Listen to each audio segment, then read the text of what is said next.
Welcome to TenakaKaiSan's History of Warfare channel. This episode will delve into the details of a specific battle. This category of documentary is aptly called TenakaKaiSan's Battle Analysis. This episode is titled Agincourt Beckons. This is our first historical battle analysis, and what better battle to analyze than the Battle of Agincourt in 1415. This battle was one of many fought during the 100 Years' War, fought off and on from 1337 to 1453. The principal belligerents of this war were the Kingdom of England and the Kingdom of France. The Battle of Agincourt was one of the most stunning surprise victories in recorded history. The reason is simple. In the days leading up to the battle, the French had every reason to believe they would be victorious. More cavalry, more men-at-arms, and more men, period. Let's analyze this battle to see how David beat Goliath. There are several accounts of this battle that have survived through the ages, and details are oftentimes contradictory between accounts. Especially debated is the initial number of troops fielded by either side and the casualties sustained. So I've tried my best to get the most realistic information from these sources to give you a clear understanding of what transpired. The political climate.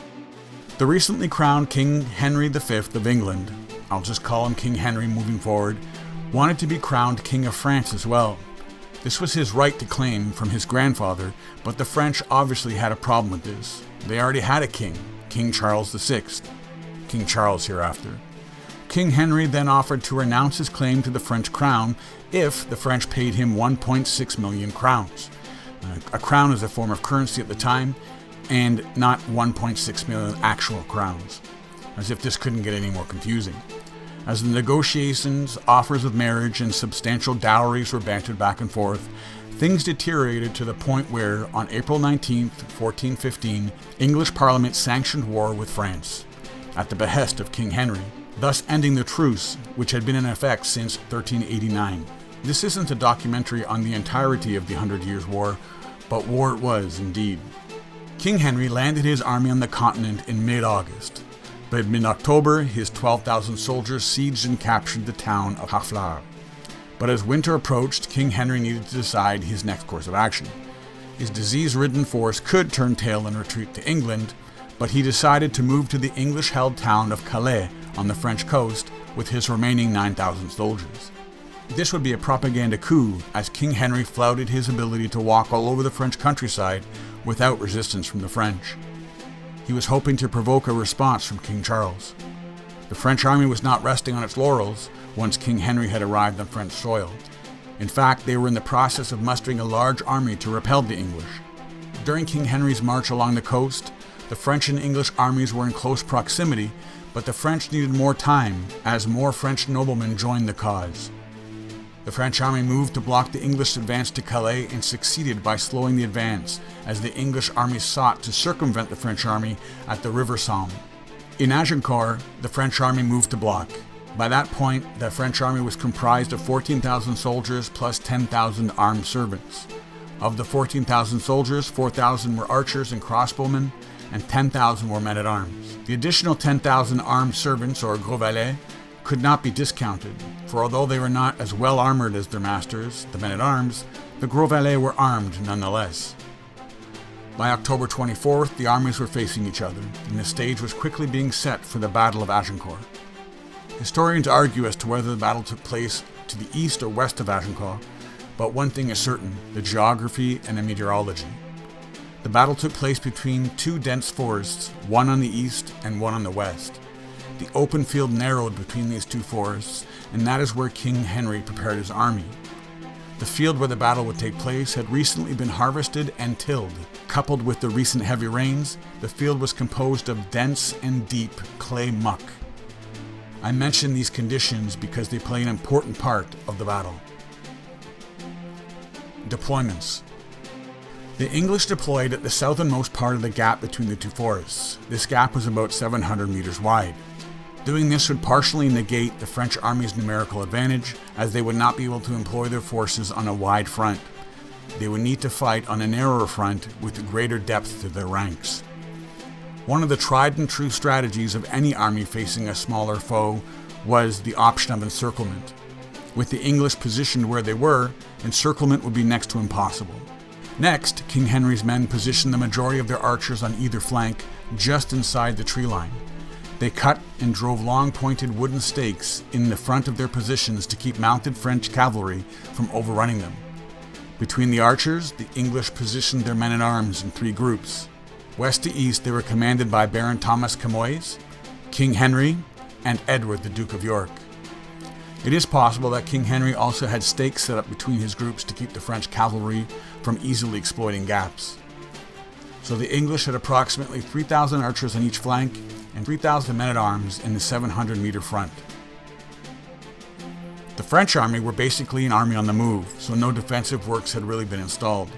They marched in 2 principal groups, the vanguard group of 4,800 soldiers and the main group of 3,000 soldiers.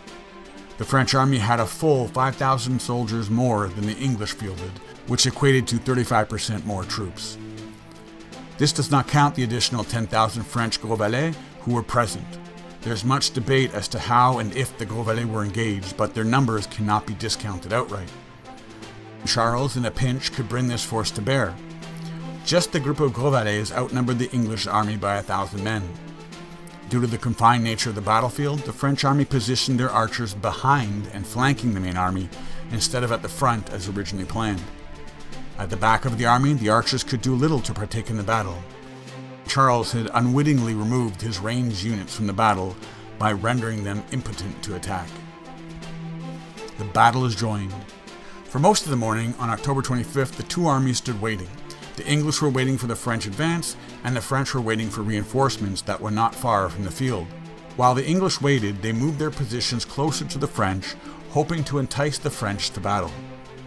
For some unknown reason, the French only watched as the English bowmen dug up their stakes, moved to a forward position, and drove those stakes back into the ground. Had the French cavalry attacked during this very exposed move by the English, the Battle of Agincourt could have ended very differently. When the battle began, the French cavalry launched their attack against the archers' fortified positions. It was a disaster. The cavalry could not outflank the longbowmen due to the forest, and they could not overrun the archers' position due to the stakes. The longbowmen were not sitting idly by watching this attack. They were pouring arrows into the cavalry's ranks. The cavalry mounts were only lightly armored, and they were killed in droves.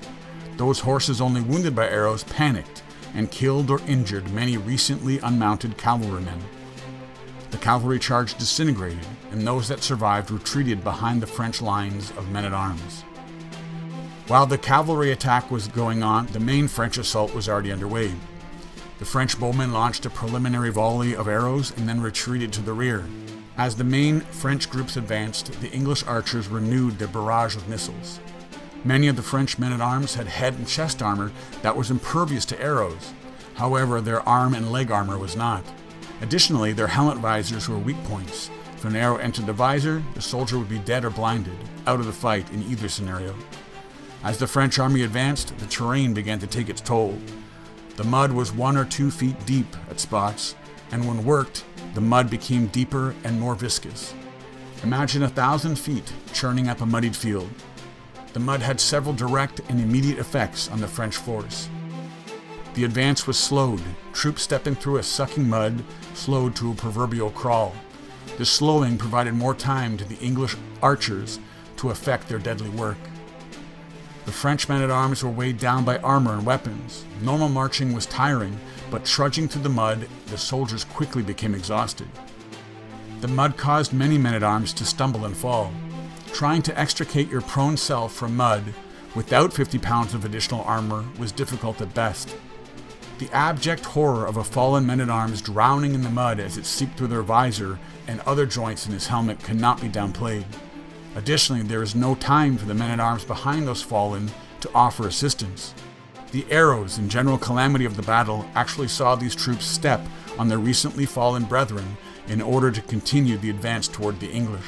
The weight of the deep ranks of French soldiers pushing forward, as those at the front stumbled and fell, only meant that the next row of soldiers needed to keep moving forward or be pushed over themselves. One can imagine the shouts and screams of the forwardmost men as they were pushed inextricably forward, up and over the fallen. Through this nightmare for the French, they did manage to engage the soldiers and began pushing them back. At this point, the French were at close range to the longbowmen. At a few meters distance, arrows only penetrated more. At a few meters distance, the accuracy of the longbowmen was terrifying.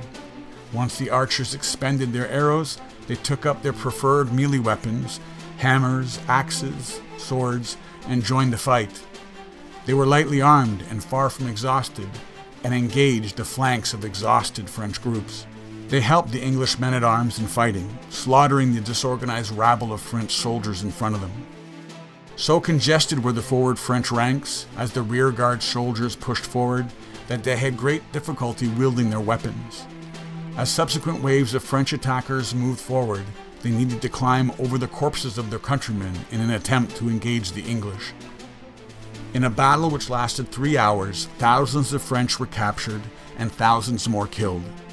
During the attack, a group of French soldiers successfully attacked the English baggage train, but did little to alter the outcome of the battle. French casualties were high, but they were about to be higher. With thousands of French soldiers and noblemen captured, King Henry ordered that only a select few be saved, and the bulk of these prisoners to be slain where they stood. Chivalry was a code of honor during the Middle Ages and was the closest thing to a convention of war for the period. Normally, captured noblemen were not butchered, but rather were ransomed off and returned to their families. Unfortunately, the sheer number of prisoners that the English faced was a problem. Historians feel that King Henry ordered their killing simply because the captured French outnumbered the English victors. One can only imagine what would have transpired once the prisoners were organized and all herded together. Then their advantage in numbers would have been obvious, and that realization could have been the spark to renew the battle. Speculation as to how many French soldiers were killed at the king's orders has been hotly debated by historians, with the numbers ranging from a few hundred to thousands. The fact of the matter was the English had won an astounding victory. The French had brought 14,000 or 24,000 soldiers, if we include the Gros Valets, to battle 9,000 English soldiers. When the dust settled, or rather when the mud dried, 6,000 French soldiers were dead, with up to 2,000 more taken prisoner. The English dead numbered no more than 600. Among the 6,000 dead Frenchmen were approximately 100 great lords. Nearly 3,000 of the fallen were knights. The shock of this defeat reverberated across the Kingdom of France. Both politically and militarily, the French infrastructure was deeply fractured. The way was open for King Henry to continue his conquest of the French countryside. He was heralded as a hero upon his return to England, and was regarded across Europe as in the right regarding England's war with France. King Henry would die of disease only a few short years later at the age of 35, and ultimately the French would win the 100 Years' War in 1453, many years after the debacle that was the Battle of Agincourt. Final analysis. The English had won a stunning victory, but this victory couldn't simply be due to the terrain. Many factors were in play immediately before and during the Battle of Agincourt that few participants, if any indeed, were aware of. Only through the lens of hindsight can these critical factors be illustrated. The French were overconfident is a phrase often uttered about King Charles's soldiers. This is true in a sense. However, when looking at the two armies on the eve of October the 25th, the French had every right to be. They outnumbered the English in all areas except for archers. The French did have crossbowmen, and the English did not. The cohesion factor. The two armies were of two very different compositions. The English were a unified force of men who had been a fighting unit for several months. Furthermore, the English soldiers were fighting with their king in their actual midst. They were fighting for their very existence and for the literal crown of their kingdom. The unity of the Englishmen at Agincourt cannot be downplayed. The French, on the other hand, were a disjointed army. Many of the French had never been in a battle before. They were from all over the north and west of France and had only been marching together for weeks, if not days. There were also clear divisions across units of men with petty vendettas and squabbles. More importantly, the French were comprised of two major factions: the smaller Burgundians contingent, the larger Armagnacs. Some of the Armagnacs in charge had ransacked and pillaged Burgundian regions in the recent past. Tensions were high in the French ranks. Charles had grand plans, but due to the difficulty in rallying his fractured forces, his strategies could not be executed. To wit, 4,500 archers and some 800 mounted men-at-arms were a few hundred meters away and sat the battle out completely. Seeing how utterly complete the victory was can be, in large part, placed on the shoulders of the archers. Had the French archers been used in nearly any capacity during the offensive, things could have turned out very differently indeed. Henry had scouts evaluate the battlefield the night before and knew exactly what the terrain's conditions were. Adversely, the French celebrated long into the night, assured that victory would be theirs in the morning. As mentioned, the English king was a morale boost to his troops of the highest order, but the king was also something very different to the French. Too many men-at-arms formed a sort of tunnel vision as they traversed the battlefield. They all wanted to be the man to kill or capture the king of their most hated of rivals. Too little notice or attention was paid to overrunning the English archers as the French men-at-arms pushed into the center of the English lines. This narrow-sightedness allowed the archers to spend much more time devastating the flanks of the advancing French soldiers, doling out more continuous carnage than even King Henry could have hoped for. Thank you for watching. If you want to see a specific battle covered, send us an email. If you liked what you watched, then subscribe. If you want to support this channel, please click the Buy Me a Coffee link in the video description below and support the TenakaKaiSan channel as you see fit. As this episode ends, I'm TenakaKaiSan. I hope you learned something and enjoyed yourself while doing it. War is hell. Let's all take heed not to forget.